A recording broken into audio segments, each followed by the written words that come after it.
The crack of gunfire shattered the peaceful suburban morning. It echoed through the quiet neighborhood, sending a wave of terror rippling through the calm that had settled over the sleepy town. For a moment, everything seemed to freeze. Time, itself holding its breath, before chaos erupted. The air, once still and serene, was now thick with panic. Somewhere in the distance, a child screamed. Sarah heard the shot just as she turned the corner from the kitchen into the living room. The sound didn't make sense. It wasn't the muffled thud of a car door slamming or the distant bark of a dog. It was something sharp, violent, like the crack of thunder on a sunny day. She froze, the pancake she had been flipping on the skillet forgotten. In that instant, every instinct screamed at her to move, to rush outside and check on her daughter Mia, who had been playing in the front yard just moments before. Sarah's heart pounded in her chest as she rushed to the door, her feet barely touching the ground as she ran. She stumbled onto the porch, her breath shallow with fear. What was happening? Why had she heard that sound? Her eyes immediately found Mia. The little girl, just 5 years old, had been playing near the sidewalk, her tiny hands brushing through the tall grass in their yard, her laughter filling the air only moments before. Now, she lay on the ground in a crumpled heap, her body limp and unmoving. The horror that surged through Sarah's chest threatened to choke her, but she didn't hesitate. She ran toward her daughter, heart racing, her hands shaking as she reached her side. "Mia!" Sarah shouted, her voice cracking as she fell to her knees beside her daughter. Her hands went to Mia's body, desperately trying to assess the damage, but it was clear. Blood was already soaking through the fabric of Mia's clothes, staining the grass beneath them. "What happened? Mia, sweetheart, talk to me." Sarah's voice was raw with panic, but there was no response. Mia's small body trembled as she let out a soft cry, her hand reaching weakly for her mother's. It was the only sign that she was still conscious, still fighting, but Sarah knew that this wasn't just a scrape or a bruise. Mia had been shot. The pain in Sarah's chest was unbearable, but she fought to stay calm. She needed to help her daughter. She needed to get her help, but every part of her wanted to scream. She looked around frantically, searching for someone, anyone who could help, and then she saw her. Karen. The woman who had been the bane of every neighbor's existence, the so-called president of the Homeowners Association, was standing a few feet away, her eyes wild, her body trembling with an unhinged energy. Sarah's blood ran cold as she realized what had happened. Karen was the one who had pulled the trigger.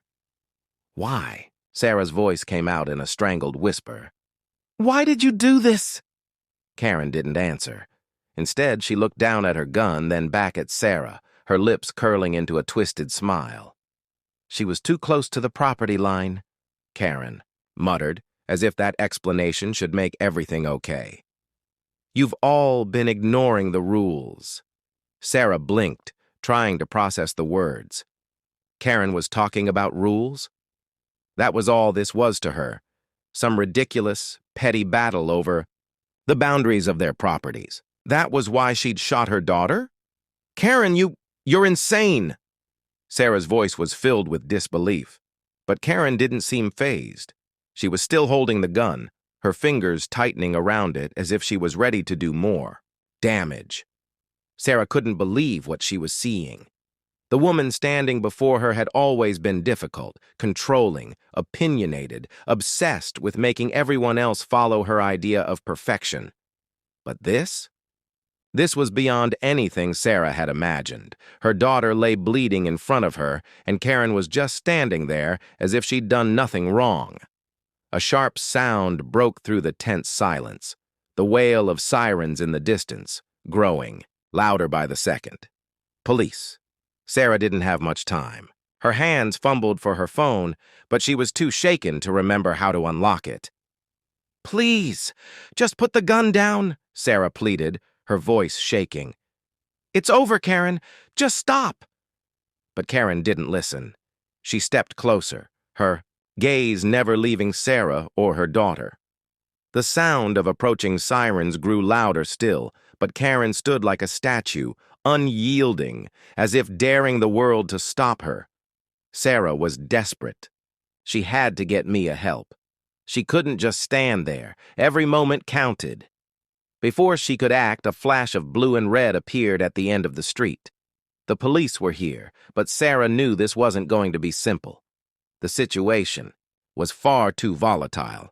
And then, like something out of a nightmare, Sarah saw the SWAT team rolling in.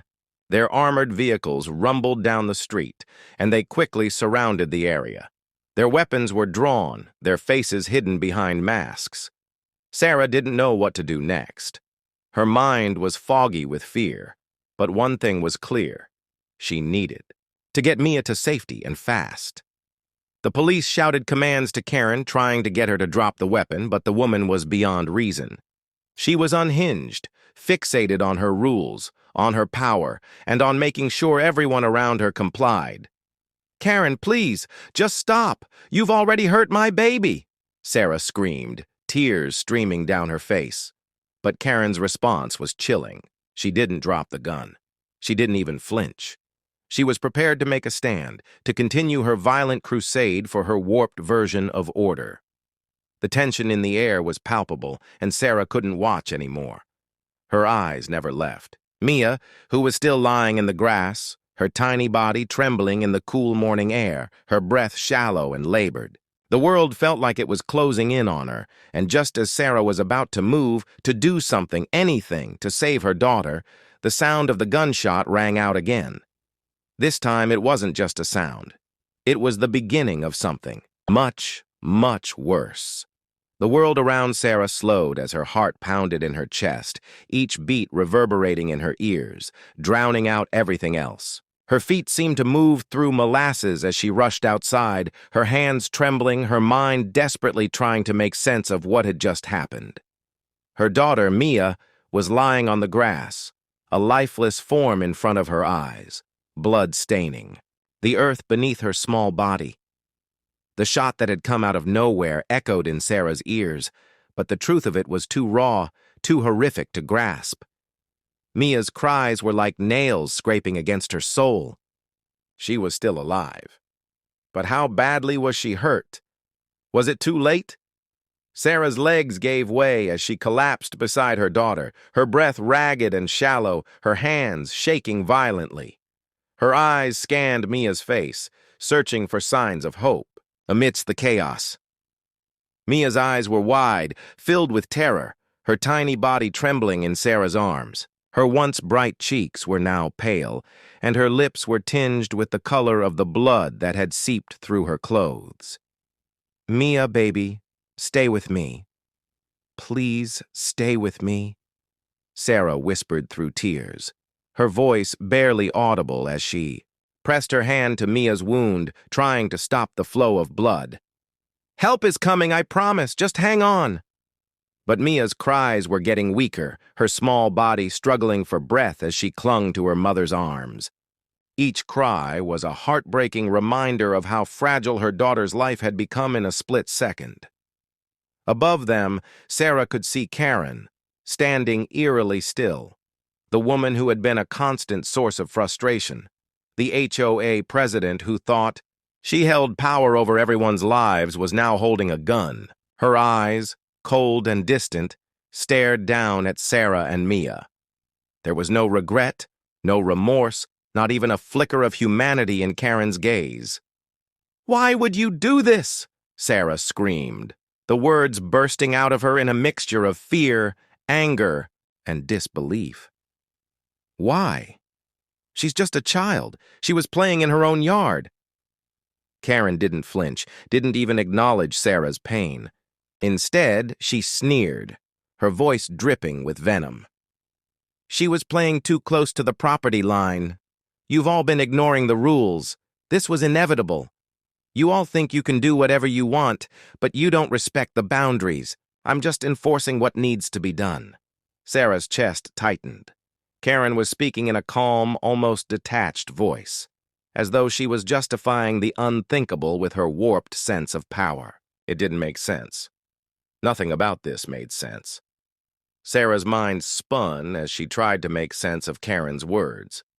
Property lines, rules, none of it mattered now. None of it mattered when Mia was lying on the ground, her life hanging by. A thread because of some ridiculous petty dispute over land. Please, Karen, Sarah begged, her voice breaking. Put the gun down. Please, for God's sake, don't make this worse.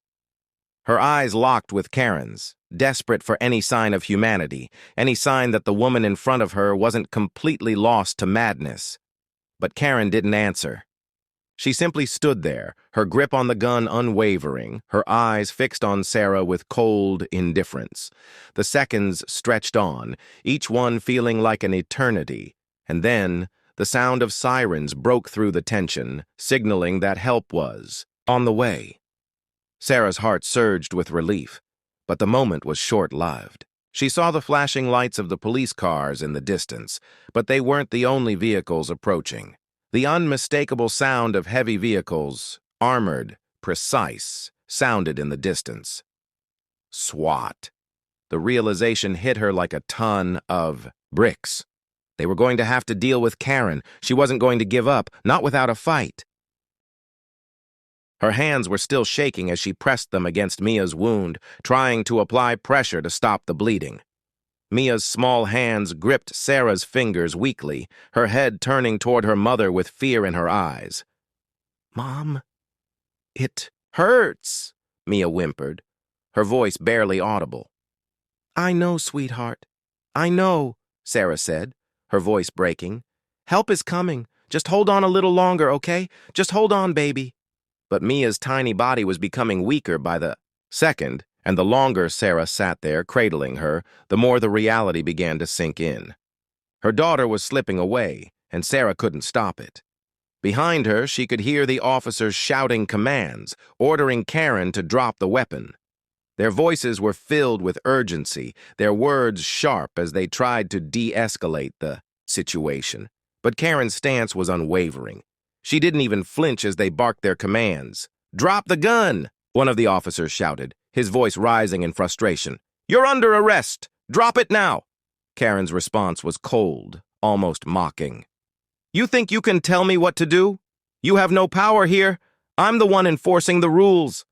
Sarah's blood boiled at the words. Karen had no power here, not anymore. She had lost all rights the moment she fired that shot. But the officers didn't know how far Karen would go. She was a loose cannon, and they had to be careful. The SWAT team moved in slowly, their guns drawn, but not firing. They kept their distance, watching Karen like a hawk, waiting for the perfect moment to act. Sarah's mind was a blur. She couldn't think straight. She needed to focus on Mia. She couldn't lose her daughter, not like this. The sound of Karen's voice cut through the haze. "I'm not afraid of you," she screamed, her voice trembling with rage.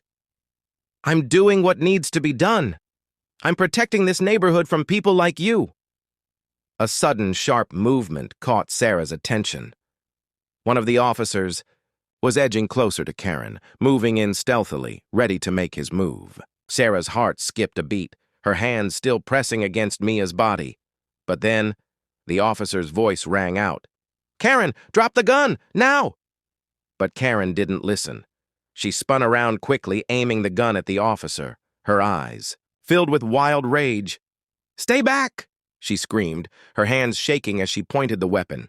The SWAT team moved in swiftly, surrounding her from all sides, but Karen refused to drop the weapon.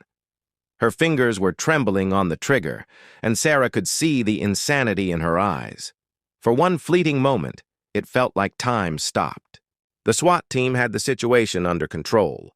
They were closing in on Karen, their weapons trained on her, but everything seemed to move in slow motion. Sarah could hear her own heartbeat, the sound of the sirens in the distance, and Mia's faint breathing in her arms. This was it, the moment that could define everything. "Karen!" Sarah shouted, her voice hoarse. "Please don't do this!" But there was no turning back. The tension in the air was suffocating.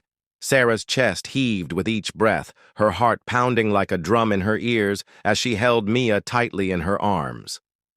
The sight of her daughter, pale and weak, clinging to her for life, was enough to break her. She could feel her body trembling, the weight of the situation pressing down on her shoulders. The moments that had felt like an eternity were now being measured in seconds. Each passing second, she feared, was a moment Mia could slip further away from her. But in the chaos around them, one thing remained clear. Karen was not backing down. The SWAT team had surrounded her, their weapons trained on the woman who had caused so much destruction. Their expressions were hard, determined. This wasn't just a woman who had caused a neighborhood disturbance anymore. This was someone who had crossed the line into something far darker, and she had to be stopped before anyone else was hurt. "Drop the gun, Karen!" one of the officers shouted, his voice commanding and authoritative. "This can end peacefully if you just cooperate. You don't have to make this worse." Sarah's eyes were locked on Karen. She couldn't take her gaze away, even as her heart shattered in her chest. There was something chilling in Karen's eyes, something that had shifted in her when the chaos began. Gone was the woman who would knock on doors, demanding that neighbors trim their hedges. Now, standing in the middle of the street, her fingers tight around the gun, she looked like a completely different person. There was no trace of the neighborly complaints she used to make, no trace of the petty HOA rules that once seemed so important. There was only madness. Karen's lips curled into a sneer, her face hardening with defiance. She tightened her grip on the gun as if to prove a point, her eyes flashing with an eerie confidence. "I don't take orders from you," she spat at the officer. "I'm doing what needs to be done. This neighborhood is going to be better, and I'll be the one to make sure of it." Sarah felt a cold shiver run down her spine. Karen wasn't listening to reason. She wasn't seeing the damage she had already caused. All that mattered to Karen was her twisted sense of control, and that was a dangerous thing. Sarah could feel her breath catch in her throat as she watched Karen's finger hover over the trigger, her hand shaking slightly. Her mind screamed for Karen to stop, to put the gun down and end this nightmare. She couldn't let Mia die because of some warped ideology about boundaries. This wasn't about property lines or rules. This was about her daughter's life.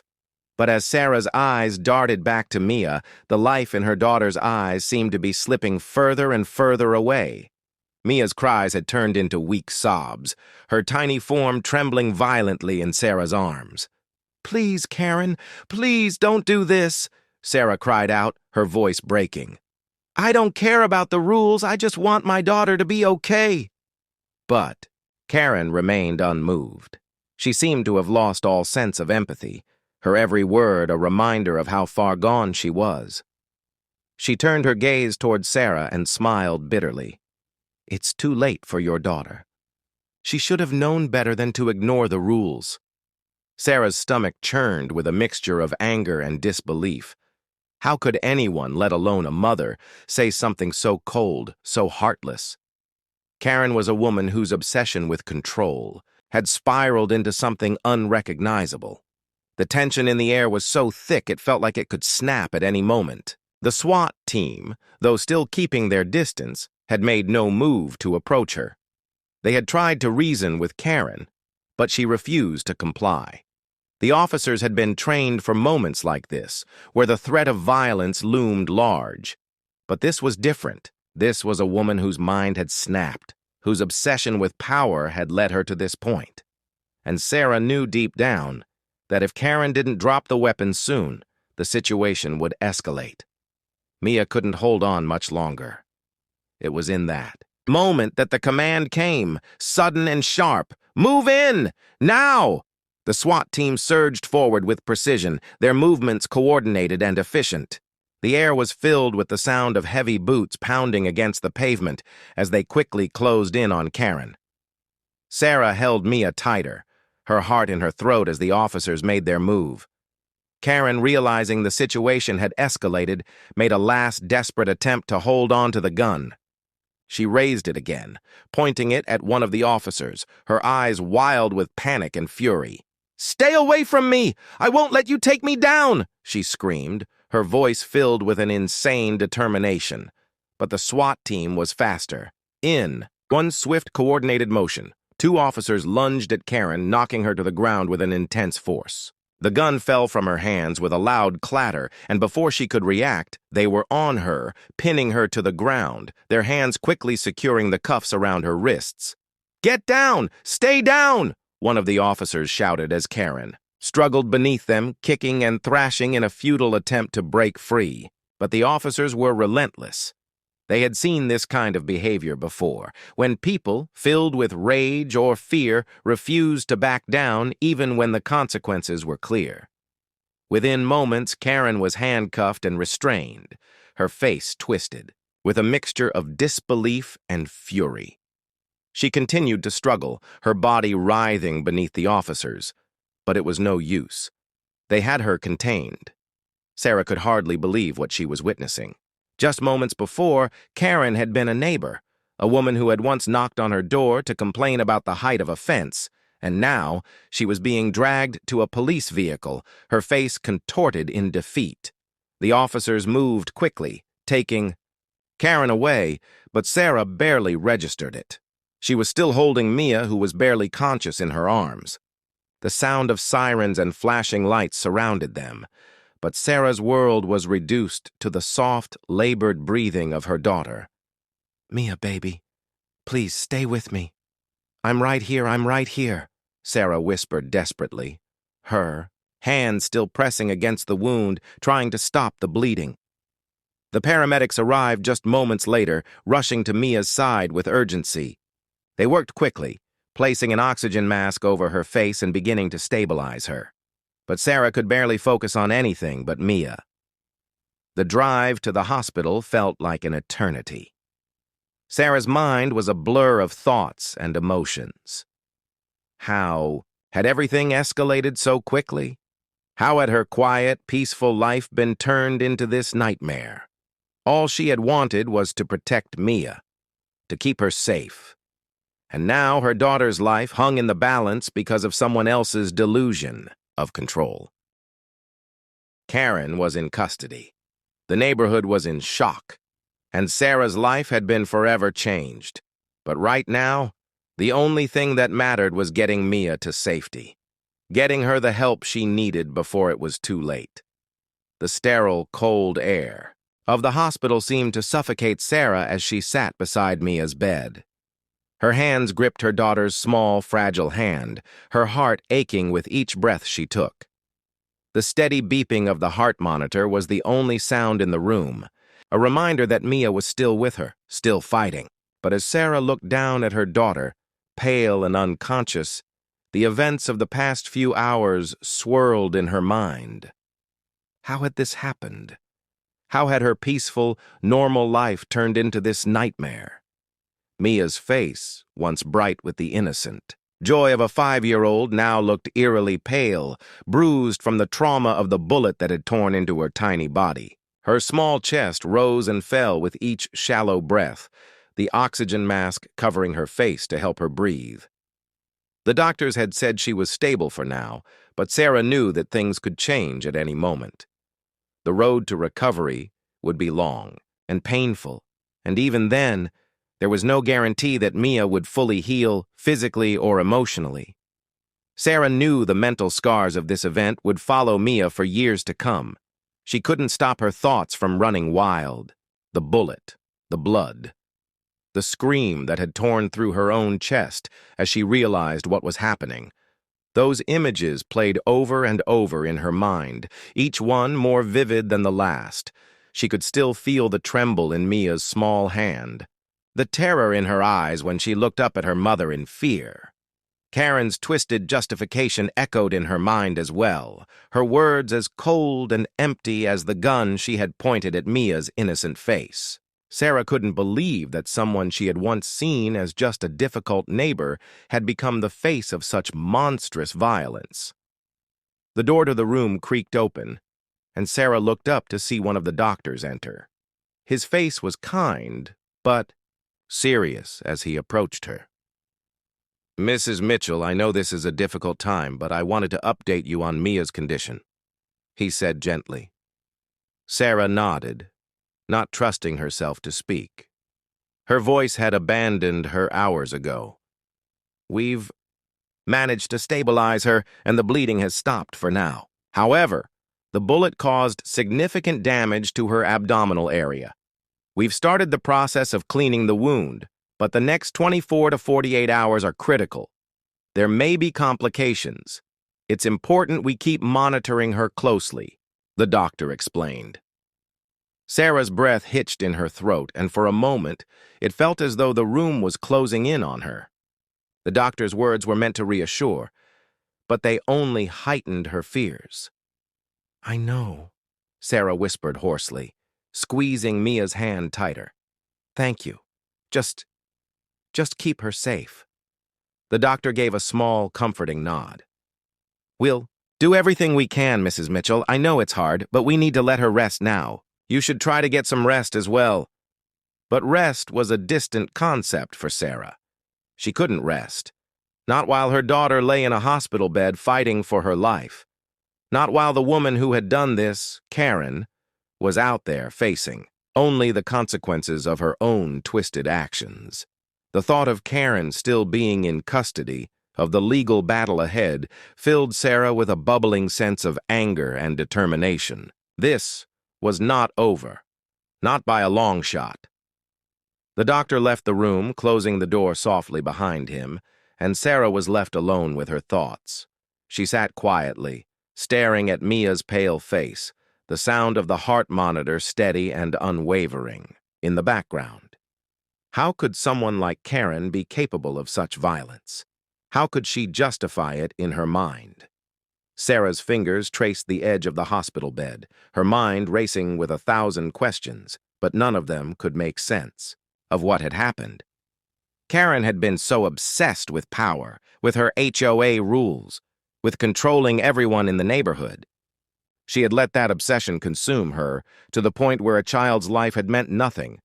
To Karen, Mia had just been a casualty in a war she had created, a war that no one else had even known was happening. All those petty complaints about property lines and fences had been nothing compared to the chaos she had unleashed. But Sarah wasn't going to let Karen's obsession with control ruin everything. She couldn't. Determined not to let this pass without consequences, Sarah made the decision that would change everything. She hired a lawyer, a strong, experienced one who had a track record of fighting against injustice. She couldn't let Karen get away with what she had done. Karen had taken too much. She had taken her daughter's innocence. She had taken Sarah's sense of security. She had stolen their peace. But Sarah was going to make sure Karen paid for it. The lawyer was quick to gather the evidence. Karen's actions were clear, and the police had gathered all the necessary materials to build a solid case. Sarah couldn't help but feel a sense of vindication as the legal process began. She had been shaken to her core, but she wasn't going to let Karen walk free. The public outrage over the incident was overwhelming, and the story quickly made national news. People couldn't believe that someone in a position of authority, someone who was supposed to be the enforcer of rules, could be capable of such violence. The community rallied behind Sarah, offering their support in any way they could. People who had never spoken to her before were suddenly reaching out, offering their sympathy, their help, and their solidarity. The local news stations covered the case, showing footage of Karen's arrest, of the SWAT team taking her into custody, and of Sarah's determined face as she spoke to reporters.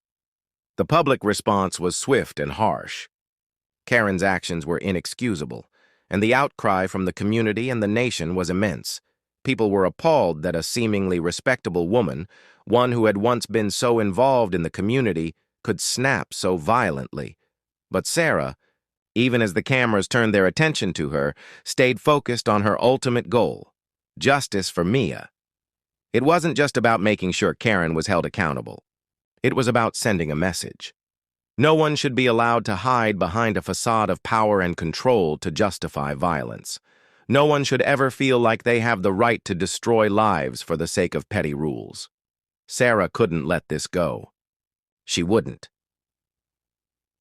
As the days passed, Sarah found herself caught in the whirlwind of legal proceedings. She attended every hearing, spoke to the media when necessary, and made sure that Mia's story was heard. But even as she fought for justice, the weight of the past few days remained heavy on her heart. Every time she closed her eyes, she saw Mia's face, pale and bruised, lying in that hospital bed. She heard her cries, saw the terror in her eyes, and wondered how anyone could do that to a child. But Sarah knew one thing. No matter how hard it got, no matter how long the road to justice was, she would fight. She would fight for Mia's future. She would fight for every parent out there who had ever felt powerless in the face of someone else's cruelty. She would fight for the world to see that love and justice could overcome the darkest of forces. And as she sat beside her daughter, knowing the road ahead would be long and difficult, Sarah made a vow to herself. Karen's actions would not define their lives. Mia would heal, and they would rebuild. This was not the end. It was just the beginning. Months had passed since the shooting, but it felt like no time at all. The memory of that terrifying day still haunted Sarah, lurking at the edges of her every thought. It was impossible to escape the image of Mia lying on the grass, the terror in her eyes, the blood staining the earth beneath them. Despite the passage of time, the scars from that day were still fresh, still raw. The trial, which had started quietly in the back rooms of the courtroom, was now the focus of every local news outlet. The case against Karen had captivated the community, and the eyes of the entire neighborhood, and even the nation, were now on this small town. Sarah attended every hearing, her heart heavy as she watched Karen sit in the defendant's chair, her once powerful and commanding presence reduced to something almost pitiful. There were no more complaints about fences or property lines, no more neighborhood meetings where Karen barked orders at others. Instead, she sat in silence. Her face, drained of color, her body slumped as she listened to the overwhelming evidence stacked against her. Sarah could hardly look at her. The woman who had once been a seemingly normal neighbor, someone who had taken petty grievances and turned them into a crusade for control, now sat as a symbol of everything wrong with unchecked power. The trial was an emotional roller coaster for Sarah. Every day, she was forced to relive the horror of what had happened to Mia, to hear the chilling details of the events that had unfolded. The testimonies from witnesses, the police officers who had responded to the scene, the doctors who had fought to save Mia's life, they were all painful reminders of the trauma that had been inflicted on her daughter. The forensic evidence, the bullet wounds, the photos of Mia in the hospital, they all painted a picture too brutal to fully comprehend. But as Sarah sat there, her mind racing with the memories, she knew that this was her chance to make sure Karen was held accountable for what she had done. The prosecutor was relentless, laying out the evidence piece by piece, showing how Karen's obsession with enforcing rules had led her to commit an unimaginable act of violence. It was clear that Karen had crossed a line. There was no excuse, no justification for what she had done. As Sarah listened to the prosecutor's closing arguments, she felt a glimmer of hope. This could be over. Karen could finally be brought to justice, and Sarah and Mia could begin to heal, and then, after what seemed like an eternity, it was over. The jury deliberated for only a few hours before returning with a verdict. Sarah held her breath, her hands clenched in her lap, as the foreman stood up to announce the decision. The room was silent, every eye on the judge as the words were spoken. "We, the jury, find the defendant, Karen Mitchell, guilty of attempted murder and reckless endangerment." The words hit Sarah like a wave, overwhelming her senses. She could hardly breathe, could hardly process the gravity of the decision. The fight for justice, for Mia, had been long and painful, but this moment of vindication, was everything. Karen would face the consequences of her actions, the very real and permanent consequences of trying to take an innocent life. The judge sentenced Karen to a lengthy prison term, one that would ensure she could never hurt anyone else again. But as Sarah stood there listening to the sentence, she felt a bittersweet emptiness. No punishment, no amount of time in prison could ever fully repay what Karen had taken from her. Mia would carry the scars of that day for the rest of her life. The emotional toll, the fear, the trauma, it couldn't be erased by a prison sentence. Mia's recovery had been slow, painfully slow. Though her physical wounds had healed, the emotional scars were much harder to treat. She still woke up in the middle of the night, her small body trembling with fear as she relived the moment when Karen had raised the gun at her. She was afraid of loud noises, afraid of being alone. It broke Sarah's heart to see her daughter, so shaken, so terrified of a world that should have been safe for her. But Sarah was determined. She would never stop fighting for Mia, for her peace, for her future. In the months following the trial, Sarah worked tirelessly to help Mia heal. Therapy sessions, support groups, and endless nights of comforting her daughter in the darkness of their shared fear became their new normal. It was hard, so hard, but Sarah knew it was the only way forward. Mia had suffered, but she would survive. And Sarah would make sure that her daughter's voice was heard, that no one would forget what had happened, and that no one would be able to silence the truth. Through the trial and its aftermath, Sarah found strength she hadn't known she had. The community's support had been overwhelming, and it gave her the courage to stand tall. People from all walks of life, from neighbors to strangers, had rallied behind her, offering their help, their love, their strength. It reminded Sarah that while one person's cruelty could have a devastating impact, the collective power of a community could be a force for change, for justice. And even though the road ahead was uncertain, Sarah knew one thing for sure. She had done everything she could to ensure that Mia would never have to face that nightmare again. She had fought for her daughter's life, for her safety, for her future. And in the end, that fight had made all the difference. Mia would heal. Sarah would heal. And together, they would build a new life, one where the shadows of the past could not reach them. They were stronger now, stronger than they had ever been before. They had faced the darkest of times, and they had come out the other side, together. And that, for Sarah, was the greatest victory of all. As Sarah and Mia continue their journey toward healing, their story serves as a powerful reminder of the strength and resilience that can emerge in the face of unimaginable hardship. The battle for justice may have been long and difficult, but it was a fight worth every ounce of strength. If you've been inspired by Sarah's courage, if you believe in the power of community and the importance of standing up for what's right, join us in raising awareness. Follow us on the HOA stories for more real-life accounts. Justice-driven narratives and stories that highlight the impact of holding those in power accountable. Subscribe and stay tuned for more episodes as we continue to uncover stories that matter. Together, we can make sure that no one's voice is silenced and no injustice goes unnoticed. Stay connected, stay informed, and help us continue the fight for justice. The HOA stories, where real stories make a real impact.